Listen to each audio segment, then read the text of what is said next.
Shivkranti TV news अन्याय, अत्याचार, बेकायदेशीर कृत्य करणाऱ्या विरुद्ध शोषित पीडित न्याय देणारा एकच आवाज. Shivkranti TV Dinbandhu news. संपादक सत्यशोधक शंकरराव लिंगे.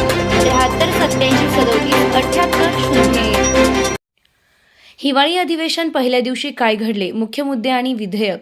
राज्य सरकारनं पहिल्या दिवशीच 8 डिसेंबर रुपये 75,286 कोटींच्या पुरवणी सप्लिमेंटरी मागण्या सभागृहात मांडल्या. एकूण 11 विधेयक सादर होणार असल्याचं सांगितलं आहे, ज्यात 5 नवीन विधेयके आणि 6 अध्यादेश आहेत. चर्चेत आलेली प्रमुख दावे. मागण्या.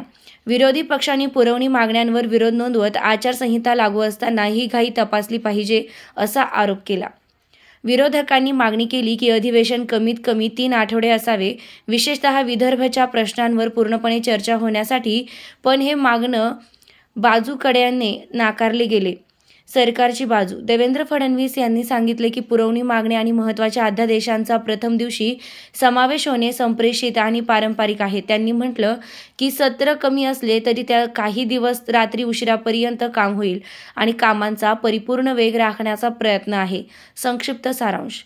नागपूरमध्ये सुरू झालेल्या हिवाळी अधिवेशनाच्या पहिल्या दिवशीच खूप महत्त्वाच्या आर्थिक व पूरक मागण्यांची पाळी झाली.